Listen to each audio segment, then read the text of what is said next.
우리 죄를 사하여 주십시오. 우리가 기회가 될 때마다 드리는 주기도문에 들어있는 기원의 하나입니다. 우리가 우리에게 죄 지은 자를 사해 준 것처럼 이라고 하는 조건부가 달린 형태로 우리 죄를 사해 달라. 그래서 저는 주기도를 드릴 때 보통 강조점들이 있는데, 우리가 우리에게 죄 지은 자를 사해 준 것처럼 우리 죄를, 우리를 대충 넘어가면 안 되고 우리 죄를 사해 달라고 기도를 해야 합니다. 이것이 정말 마음에 와닿고 그래서 용서를 구하는 것이 진심으로 하는 기도의 내용인지, 우리는 무엇을 용서하고 있고 또 우리가 그렇게 하듯이 하나님께 우리는 무엇을 용서해 달라고 한 것일까? 그리스도교는 왜 도대체 죄라는 이야기를 빼놓지 않고 또 우리가 죄인이라는 것을 극구 고집을 할까? 여기 주기도에서는 이미 여러 번 말한 대로 죄는 빚을 말합니다. 이는 특별히 나중에 좀 살펴볼 1만 달란트를 탕감받은 종의 비유에서 분명해집니다. 어쨌든 이 기도에서 몇 가지 우리가 알게 되죠. 첫째는 우리는 이 죄는 빚을 의미한다는 것을 알게 되고, 두 번째 그 빚을 하나님께 우리가 지고 있다는 것도 알 수 있습니다. 이 주기도문은 두 개가 있는데, 하나는 마태복음 6장 오늘 본문이 속해 있는 곳이 있고, 다른 하나가 누가복음 11장에 나오는데, 누가복음의 주기도는 이렇죠. 우리가 우리에게 빚진 자들을 탕감해 준 것처럼 우리 죄를 사해 주십시오. 그래서 빚과 죄를 병치시키고 죄의 용서를 빕니다. 이 모든 죄가, 우리가 짓는 모든 죄가 용서받기를, 그래서 이 비는 내용 속에 다 포함이 되어 있습니다. 그리고 죄의 용서를 구하는 이 태도가 이 주기도문에 이어지는 부가적인 말씀에서 분명해지죠. 14절, 13절로 주기도문이 끝나고 이어지는 14, 15절이 이렇죠. 너희가 사람의 잘못을 용서하면 너희 하늘 아버지께서도 너희 잘못을 용서하시려니와, 너희가 사람의 잘못을 용서하지 아니하면 너희 아버지께서도 너희 잘못을 용서하지 아니하시리라. 이 주기도문의 죄 용서 기원만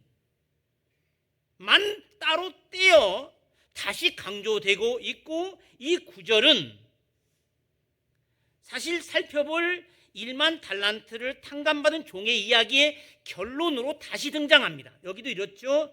너희가 각각 마음으로부터 형제를 용서하지 않으면 나의 하늘 아버지께서도 너희에게 이와 같이 할 거다. 사실 이 빚은 우리가 다 아는 대로 무엇을 의미하는지를 다 알고 있는데, 하나님께 빚졌다고 하는 말은 도대체 무슨 말일까? 다른 말로 하면 은혜가 빚인 것이고, 더 나아가 진짜 죄는 그 빚을 갚지 않는 게 죄라는 거죠. 그 은혜에 합당하지 않는 태도, 기도가 그렇죠. 자, 세 번째 이야기였죠.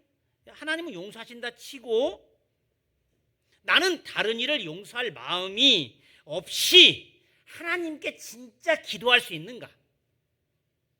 하나님 용서해달라고 나는 용서할 마음이 없이 그렇게 해달라고 기도할 수 있을까? 적어도 이 주기도문에는 세 가지 정도를 찾을 수 있겠죠. 자, 죄는 빚이라는 것, 그리고 죄의 용서를 우리가 구할 때 하나님께 우리가 빚진 자들이다 라고 하는 것과, 그리고 빚을 탕감해달라고 우리가 기도할 때 우리는 그런 마음 없이 기도할 수 있는가 라고 하는 내용입니다. 우리가 우리 교회의 중심 성구로 삼은 누가복음 다 아는 4장 18절로 19절의 내용인 주의 은혜에 의해, 즉 희년을 모토로 삼을 때 이것은 빚의 탕감을 배경으로 합니다. 그래서 이 신년을 두고 다른 말로 면제년이라고 부르기도 합니다. 특별히 여기 신명기 15장과 31장에 나옵니다. 이게 하나님 나라의 기초, 그 정신 위에 하나님 나라가 이루어지고 있고, 즉 하나님 나라는 죄의 용서라고 하는 그 가치를 중심에 두는 나라다. 이게 하나님 나라 헌법이다. 늘 법을 들이대고 서로 판단하고 정죄하고 심판하고 분열하는 세상이 아니라, 그래서 이 기원은 하나님의 나라가 임하시고 라고 하는 이 기원의 그 해석, 그 주석인, 그의 뜻이 하늘에서 이루어진 것처럼 땅에서 이루어지게 해 주소서. 말하자면 하나님 나라가 임하게 달라고 하는 이 기원의 주석이 바로 그 다음에 이어지는 기원인데, 하나님 나라가 뭡니까? 그분의 뜻이 이루어지는 것이, 그 현실이 하나님 나라고, 거기에 이어지는 구체성을 띤 후속 기원이 바로 그거죠. 우리에게 빚진 자들의 빚을 탕감해 준 것처럼 우리 죄를 이 이야기이죠. 사실 사도신경에도 죄의 용서가 들어가 있고, 그리고 그렇게도 저는 탁월하게 생각하는 우리 한국 기독교 장로의 1972년도 신앙고백서, 1987년도 우리의 신앙선언에, 근데 이게 빠져 있습니다. 죄의 용서가. 우리가 뭘 믿습니까? 죄의 용서를 믿죠. 근데 그게 포함되어 있지 않은 것이 결정적인, 표현하자면 흠이라고 할 수 있을 만큼 가슴이 아프고, 제가 그 구절을 언젠가 소개할 것이고 함께 다 같이 읽게 될 신앙고백서인데, 하나님 나라에 대한 원론은 그렇게 강조하면서도 실천론에 속한 내용을 빼놓는 것 같아서, 물론 용서는 사랑의 가장 구체적인 행위입니다. 다 우리가 아는 대로 사랑은 허물을 덮어주고, 그래서 사랑은 용서로 표현되고 이어지고, 용서는 사랑의 증거이자 표시입니다. 사실 사는 것은 이 달란트를 공짜로 받은, 다는 대로 1달란트, 2달란트, 5달란트를 받은 사람들과 같죠. 달란트란 말은 다 아시는 대로 재능이란 말로 번역이 됩니다. 원래는 이 무게의 단위를 의미하고, 달란트는 보통 한 36kg에서 33kg 정도의 그 금을 의미하는데, 1달란트도 이게 되게 많은 건데요. 이것을 투자해서 남기는 거, 나무로 보자면 하나님이 묘목을 주시고 네가 키워서 사과를 따먹든 각각 배를 먹든 이렇게 하라고 주시는 것이고, 아니면 아름다운 꽃씨를 주셔서 그걸 가꾸도록 하는 거죠. 인생은 하나님이 땅에 뿌리신 씨앗과 같다고 표현되고 있고, 이것이 마태복음 13장 38절에 나옵니다. 물론 히브리어 중에 이스라엘이라는 단어는 원래 하나님의 씨앗이라는 뜻입니다. 하나님의 종자, 하나님이 땅에 뿌린, 자라고 결실해야 하는 과제가 있죠. 펼치고 발전시켜야 하는, 그리고 그게 자기 몫이 되는 거죠. 하나님의 복은 내가 얻는 만큼, 그 씨앗은 키우는 자가 가지는 자기의 몫이 됩니다. 하나님의 것을 위탁받았으니 이제 청렴하고 능력 있는 청지기로서 그것이 주님이 주신 의도이고 그분 뜻에 맞는 것입니다. 저는 늘 이야기들, 결혼해도 그렇고 행복은 의무다라고 해요. 행복의 기회가 아니라, 우리는 행복해야 할 의무가 있고, 행복하지 않은 사람은 하늘의 뜻을 저버리는 것이다. 죄 짓는 겁니다. 행복하세요 다들? 죄 안 지려고 이렇게 진짜로 얘기하셔야 되죠.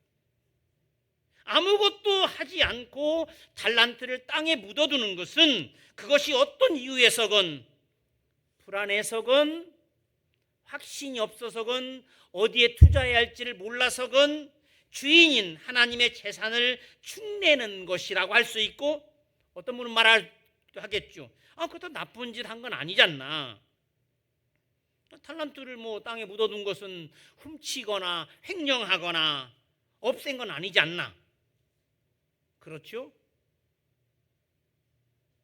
악한 일을 하지 않은 것이 문제가 아니라 게으르고 모험적으로 살지 않은 것이 질문이 되죠. 나중에 자신의 삶을 제대로 살았는가를 물으실 때 하지 않은 것, 나 나쁜 짓 하지 않았고, 나 간음하지 않았고, 누구 훔치지 않았고,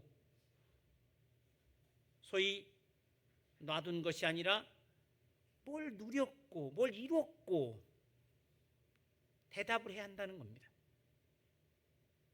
누군가가 싫은 것은 하지 않은 것으로 족한 게 아니라 남들이 자신에게 해주었으면 한 그대로 네가 남에게 해줬느냐라고 하는, 마태복음 7장 12절에 나오는 소위 황금률의 계명처럼, 그래서 신앙적으로 게으름이 악한 것입니다. 무익한 것이 악한 것입니다.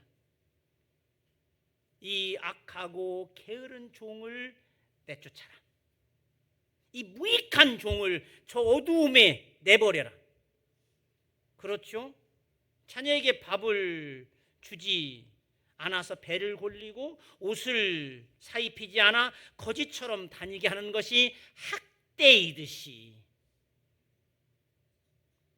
적극적으로 하지 않은 것이 죄가 되는 것이 삶이고 사랑이고 인생입니다. 때문에 야고보 4장 17절에 말하고 있는 대로 선을 행할 줄 알고도 하지 않은 것이 죄다. 사랑하는 것이. 하도 하지 않았으냐면 옆에 계신 분들하고 사랑합니다. 인사 한번. 사랑합니다.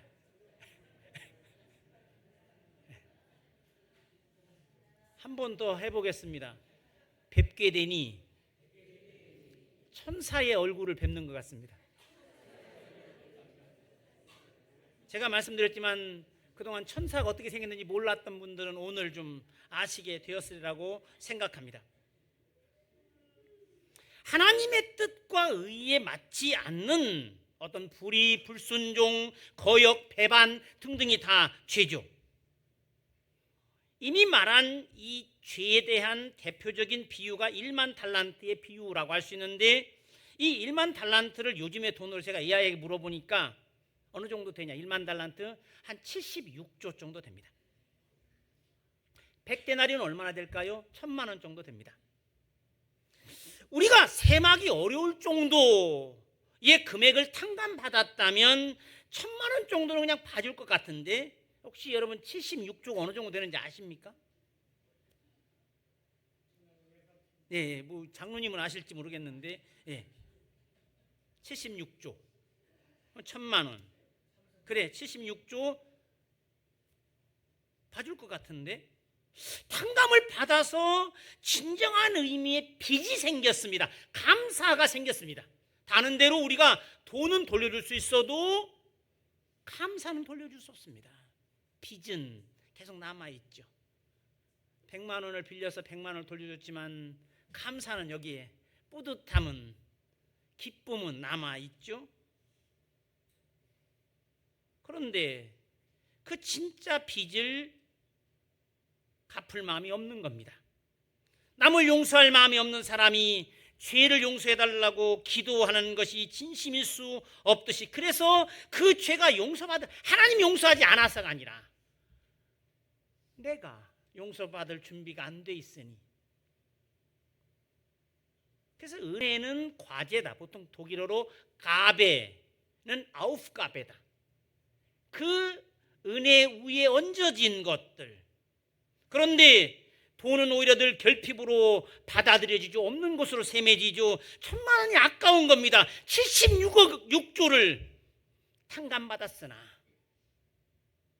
그 그걸 놓을 수 없다라는 겁니다.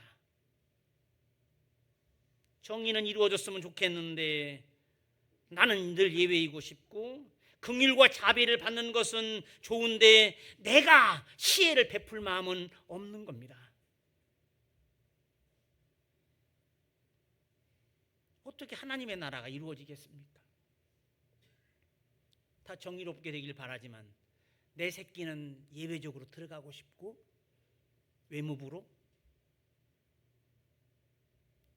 또는 선관위로 들어갈 수 있으면 좋겠고, 모두가 정의로웠으면 좋겠습니다.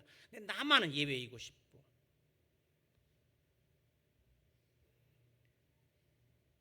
우리가 왜 그리스도 그리고 무엇 때문에 반복적으로 용서를 구해야 하는지가 분명해집니다. 그 이율배반과 자가당착을 고백하고 또 은혜에 합당한 이로 살려고 하는 시도들,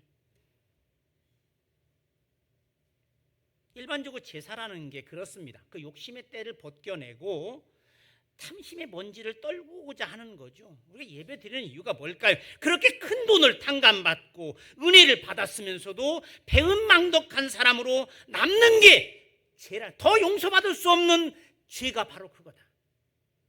결국 죄를 용서해달라고 하는 간구는 우리가 은혜로 살고 있음을 잊지 않게 해달라고 하는, 그래서 은혜를 저버리는 사람이 되지 않게 해달라는 것입니다. 여러분, 전에도 말씀드렸지만 자녀들에게 돈을 나눠주면 상대적으로 덜 받았다고 여기기 때문에 문제입니다. 받았는데 덜 받았다고 생각합니다. 안 줬을 때는 괜찮은데 똑같은 액수를 나눠줘도 마찬가지. 저도 우리 아이들에게 한 1,000만 원씩은 나눠주려고 하지만 4,000만 원은 준비하려고 하고 있는데 어떤가요? 나는 상황이 이런데, 생활이 더 어려운데, 돈을 적게 버는데, 인간은 받고도 부족하다 여깁니다. 안 줄 때는 괜찮은데 주면 힘듭니다. 주면 문제가 생깁니다. 이상하게도 받는 사람이 불만이 많아집니다. 인간은 욕심을 벗지 못하기 때문입니다. 그럼에도 우리는 죄를 용서해달라는 기도를 잘 드리지 않습니다. 여러분, 죄가 없다고 여겨서일까요? 죄는 원래 법적인 개념입니다. 무엇을 위반하고 어기고 경계를 넘어간 걸 뜻하는데, 내가 별로 잘못한 게 없는 것 같은데 자꾸 죄를 용서해달라고 하기도 민망하고, 아니면 죄가 무엇인지를 몰라서 그럴까? 도대체 내가 무슨 죄를 졌단가 말인가? 용서를 구하는 것은 그러면 내 지은 죄가 크기 때문일까? 모르고 한다면 기만인 것이고, 내가 사실 죄를 별로 졌다고 생각지 않는데 자꾸 이 죄의 고백을 하라는 게 이게 좀 기만이고 민망하고, 또 알고서 한다면 그 기도가 진심일 수밖에 없을 겁니다. 우리는 보통 기도를 이야기하면 달라하는 것에 익숙해져 있죠. 그래서 기도의 핵심 뭡니까?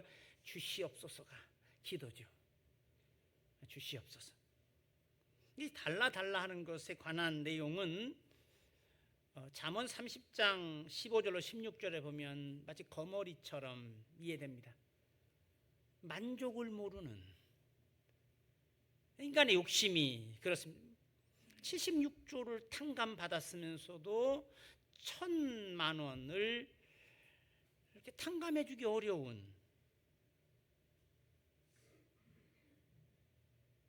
이스라엘 사람들이 드리는 성서가 말하는 제사 중에 가장 중요한 핵심 제사가 속죄제입니다. 이스라엘 제사는 크게 5가지로 나눌 수 있는데 속죄제는 중심되는 제사입니다. 그리고 제사장의 위임도 그 속죄로부터 시작합니다.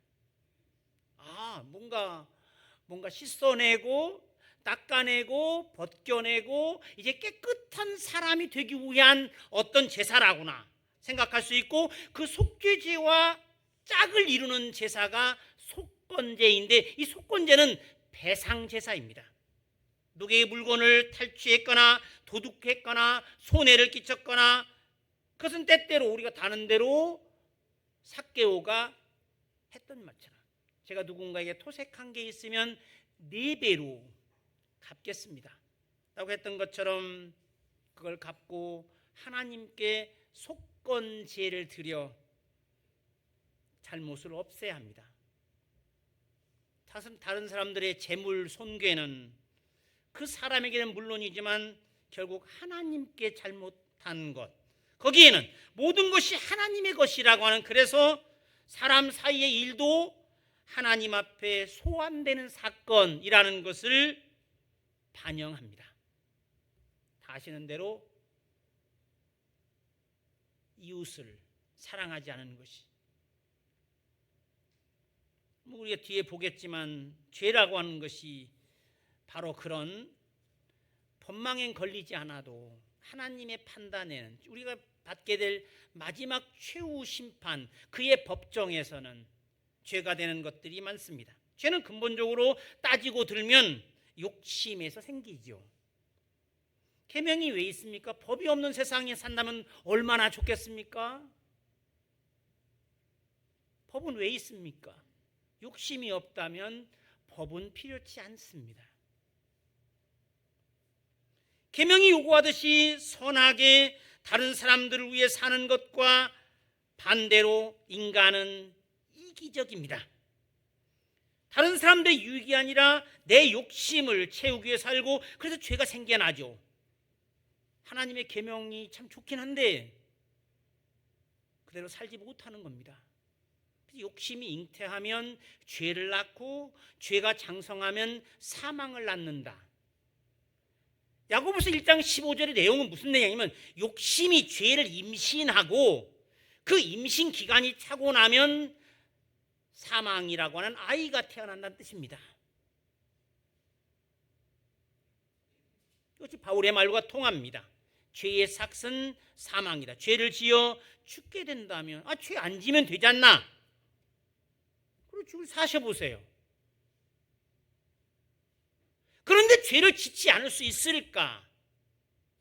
이 인간은 죄인이라는 말을 할 때 그것은 구체적인 죄만이 아니라 사람이 벗을 수 없는 어떤 본성과 본능의 족쇄를 말합니다. 욕심은 부리지 않겠다고 다짐한다고 해서 되는 것도 아니고, 죽어라고 노력한다고 달성될 수 있는 게 아니란 말입니다. 이기적인 본능은 쉽이 벗을 수 있는 옷이 아니고, 가볍게 털어낼 수 있는 먼지가 아니고, 금방 씻어낼 수 있는 때가 아닌 겁니다. 그래서 바울은 이런 표현을 쓰죠. 죄의 몸 또는 사망의 몸, 결국 죽을 몸이란 말입니다. 그래서 붙잡혀 사는 노예죠. 평생을 그 욕심이 하라는 대로 쫓아다니다가 욕심에 봉사하는 몸으로 살고 결국 죄를 짓는 것이고, 그 죄의 종으로 기능하더라는 겁니다. 인간이 죄인이란 말은 한마디로 말하면 구제불능이란 말입니다. 어떻게 해볼 수 없단 말입니다. 들으면 기분 나쁘겠지만 인간은 근본적으로 욕심쟁이고 본질적으로 이기적이다. 자기중심적이다. 그래서 여러분 예전에 버스 많이 타고 다니셨는데 가장 안전한 좌석이 어딘지 혹시 아세요? 운전사 뒤에 2번째 좌석 정도 됩니다. 왜? 가장 위험하면 운전자는 자기를 보호하기 위해서 핸들을 돌리기 때문에 거기가 다 골로 가지 마시고 승용차 타시고.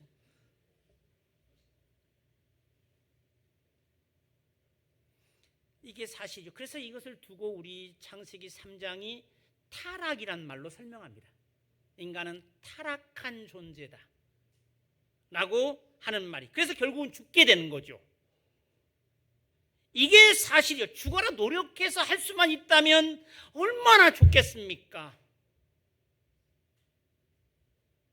그런데 하나님이 그리스도를 통하여 우리를 그 속박에서 벗어나게 해줬다. 예수를 제물로 내세워 죄를 속죄해 주셨다. 이 로마서와 히브리서에 따르면 예수의 목숨으로 단번에 그 빚을 갚아버렸다. 라고 말합니다. 그렇게 삭슬 치렀다. 죄의 값은 사망인데 그 사망을 그가 대신 그래서 우리를 자유롭게 줬다. 소위 죄값을 치러 정의를 이루었고 자유롭게 줬다. 마치 재판장이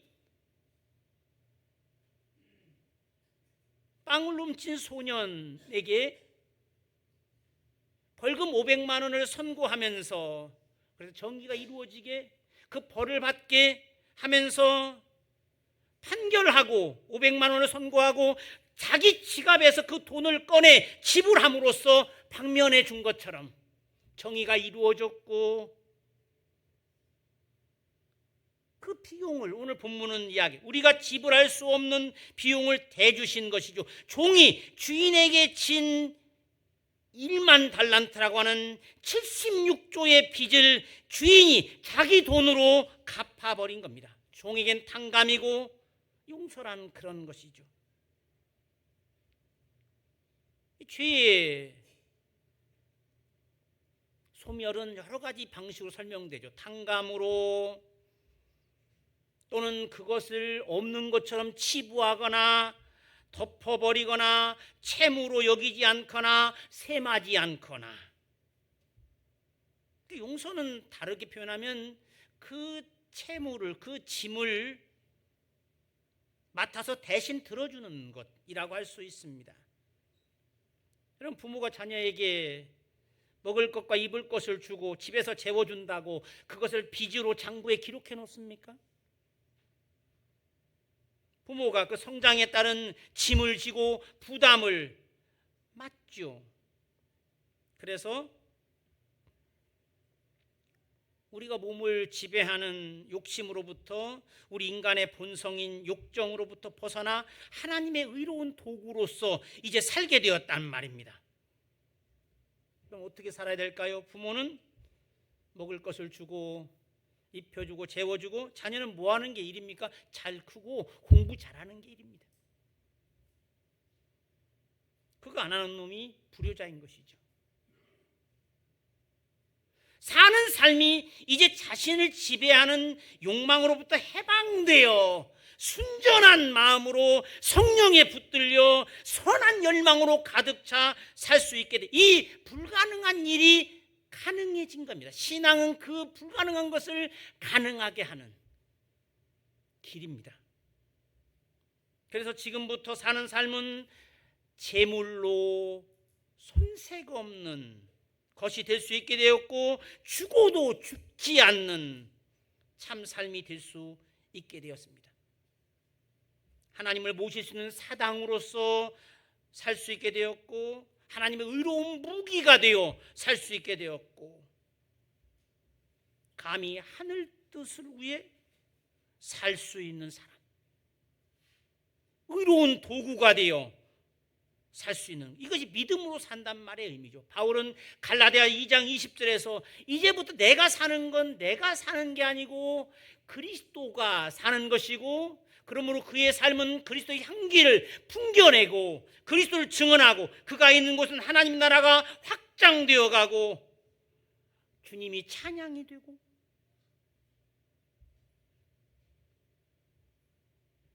그러므로 지금 믿음과 소망으로 사는 인생길은 죽음 넘어 영원에 잇된 것. 그런데 하나님의 은혜의 빚을 지고 살면서도 여전히 욕심을 떨쳐내지 못하는 탐심의 노예로 산다면 이것이 나중에 신문의 내용이 되고 심판의 이유가 됩니다. 쉽게 벗지 못하는 죄의 옷을 벗겨주시고 씻겨지지 않는 욕망의 때를 하나님의 아들의 피로 씻겨주셨는데 여전히 욕심으로 더럽게 얼룩진 삶을 산다면 즉 죄로부터 벗어나게 해줬고 욕망 덩어리인 자신으로부터 자유롭게 해주셨는데 그럼에도 은혜를 저버리고 제 욕심이나 챙기며 살아서 될까? 적어도 우리는 하나님의 은혜로 산다고 믿는 사람들이지 않습니까?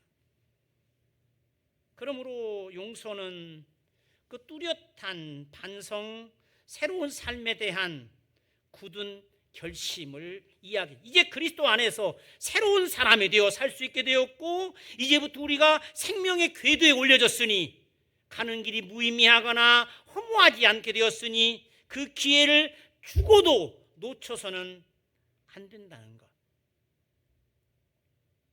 바울은 그래서 다시는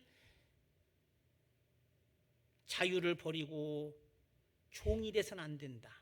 갈라디아서 5장 1절에서 이야기합니다. 너에게 자유롭게 하려고 자유를 주셨으니 다시는 종의 멍에를 매지 말아라. 우리의 삶이 늘 주님의 뜻을 분별하며 주님께서 기뻐하시는 산 제물이 되도록, 신앙적으로 이해하는 인생은, 적어도 성서가, 우리가 예수 믿는 사람으로 이해하는 인생은 하나님이 주신 선물로서 그의 뜻을 위해 다시 없는 절호의 기회. 사도 바울이 전해주는 메시지의 핵심이 그거죠. 우리가 죄의 노예로부터 자유롭게 되었고 그 자유를 지켜야 한다. 그러므로 우리 죄를 용서해 주십시오 라고 기도하는 것은 우리가 은혜로 살고 있다는 사실을 확인하고, 그러나 그렇게 제대로 살고 있지 못하는 고백과 함께 그렇게 살겠다고 하는 다짐과 결심을 담은 기도입니다. 죄인이란 말은 원래 하나님 앞에 있는 어떤 실존을 의미하죠. 결핍과 모순과 어떤 불협화음으로 가득한 인간, 하나님 앞에서 우리 모습은 죄인이라고 할 수 있고, 그래서 세리의 기도는 이를 압축한 한마디입니다. 하나님이여 나를 불쌍히 여기소서, 나는 죄인으로소이다. 이 말은 베드로의 입에서도 나옵니다. 누가복음 5장 8절에도 나옵니다. 죄는 뭐가 뭉뚱그려서 이야기하긴 하지만 하나님 앞에서 하나님과 마주선 모순되고 불완전한 인간을 뭉뚱그려 압축적으로 표현하는 말이 죄고, 인간을 지배하는 어떤 실체, 늘 하나님 앞에 서 있는 자신의 모습, 법망에 걸려들지 않는, 즉 법이 처벌할 수 없는 것들이 하나님께는 심판을 받죠. 그의 앞에서는 음욕이 간음이고 미움이 살인이고, 욕하는 사람이, 살인자가 받을 벌을 받게 되죠. 그가 샅샅이 조사하면 과연 누가 깨끗하다고 말할 수 있을까? 그가 먼지를 털려고 한다면 그 누구도 율법과 계명의 요구를 충족할 수 없죠. 어차피 용서는 하나님 해주시는 것이고, 매번의 용서는 다시 시작할 기회를, 그래서 그곳 하나님의 긍휼과 자비, 연민과 용서 없이 인간은 살 수 없습니다. 세리는 감히 직접 죄를 용서해 달라고 하지 못하죠. 그냥 불쌍히 여겨달라, 자비를 베풀어 달라, 하나님의 처분에 자신을 맡기는, 죄인이라는 게 원래 그런 뜻입니다. 하나님과 등을 돌린, 생명의 근원으로부터 분리되고 단절된, 왜곡되고 뒤틀린 관계. 그래서 우리가 겪는 온갖 불합리한 현실들은 하나님과 불화의 결과라고, 괴로움과 고통과 죽음이라고 하는,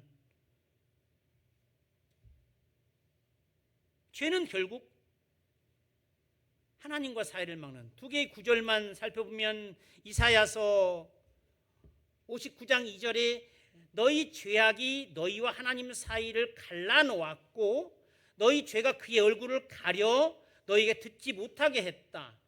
예레미야 5장 말씀은 이렇습니다. 너희 허물이 이러한 일들을 물리쳤고 너희 죄가 너희로부터 좋은 것을 막았다. 결국 하나님과의 이 관계가 깨지면, 뭔가 계속 와야 하는 에너지를 공급받지 못하면, 죄가 뭔가를 빽빽하게 구름처럼 막아버리면, 그러니까 죄를 짓는 자는 마귀에게 속한다고 말하죠. 죄를 짓는 자는 죄의 종이고 마귀는 인간의 삶을 노예화하고 파괴하고 어둡게 하는 세력, 죄를 불법이라고 표현하기도 합니다. 사람의 귀를 어둡게 만들고 눈을 보지 못하게 하는 그 죄를 없애기 위하여 예수께서 오신 것이고, 그래서 예수는 그 세력들과 맞서 싸워 물리치는 거대한 우주적 전쟁의 지휘관입니다. 귀신의 축출과 병의 치료가 동일하게 다루어지는 이유, 그 죄가 바로 병의 원인이 되고 온갖 부정적인 삶의 원인, 중풍병자가 그랬고요.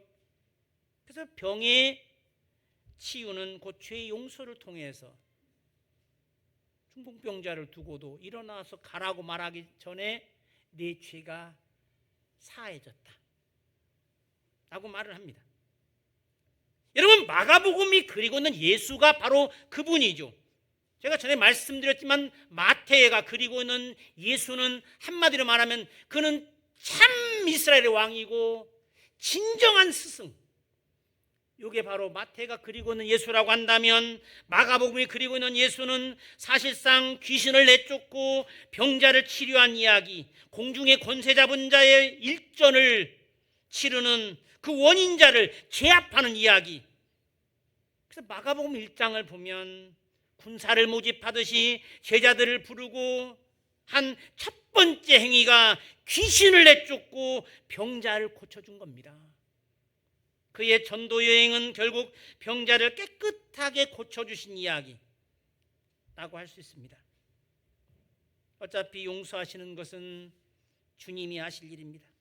그래서 죄를 용서하고 병을 고쳐주고 심리적인 위압으로부터 벗어나 하나님의 자녀로 자유롭게 살아가도록 해주시는 것. 그래서 죄는 어떤 특정한 잘못도 있지만 인간 속에 도사리고 있는 악한 지배자라고 할 수 있습니다. 유명한 신학자 에밀 브룬너라는 사람이 쓴 그리스도의 인간학의 제목이 모순 속의 인간입니다. 그러니까 우리는 좀 살려고 열심히 하는데 결국 죽으려고 하고 있고, 나중에 다 그렇지만 이렇게 살라고 우리가 이러려고 이렇게 살았나 싶은 삶을, 그 인간의 모습, 결국 죽으려고 하는 짓들을 하고 있더라. 이런 모순이 도대체 어디 있나? 잘 살려고 애를 쓰고 있는데 우리가 왜 원하는 결과에 인풋은 이렇게 했는데 왜 이런 아웃풋이 나오는지. 그런데 예수는 죄에 붙들린 우리를 풀어주어 이제 죄의 노예로 살지 않게, 죽으려고 살지 않도록 바울은 이 점을 분명히 합니다. 육신에 붙들리며 사는 우리가 이 죄로부터 해방되어 살았고 앞으로의 삶은 이제 죄에서 자유로워 산 채물처럼 하나님을 기쁘게 하고 많은 이들에게 유익을 주며 살 수 있는 사람이 되었다. 그리스도와 함께 참 삶이 시작되었고, 어떻게? 다 아시는데 예수는 하나님과 우리 사이에 화목 제물이 되었고 하나님과 죄인이 화목하게 되었고, 그래서 루터는 그리스도인을 한마디로 용서받은 죄인이라고 표현합니다. 우리가 누구라고요? 용서받은 죄인. 그것은 평생 회개가 되는 영원한 생명의 원천인 하나님께로 돌아가는, 그와 다시 결합되는. 그래서 여러분이 잘 아는 대로 종교개혁이 그 내건 95개조의 의제를 달았던 망치 소리와 함께 시작되었다고 하는 루터의 95개조 항의 첫 번째가 이렇습니다. 우리들의 주님이시며 선생이신 예수 그리스도께서 회개하라고 말씀하실 때 그는 신자들의 전 생애가 참회가 되어야 한다는 것을 의미한다. 어떻게 이루어진 삶입니까? 우리에게 주어진 삶, 우리가 어떻게 얻은 기회입니까? 다시 얻은 그 기회, 1분 1초도 함부로 살 수 없습니다. 늘 되돌아보고 반성하고 교정하고 개선하고 진보하고 책임적으로 사는 삶. 그러므로 죄 용서를 비는 이의 자세와 삶은 늘 하나님 나라 역군으로 다시 거듭나는 우리 모두가 되기를 주님의 이름으로 축원합니다.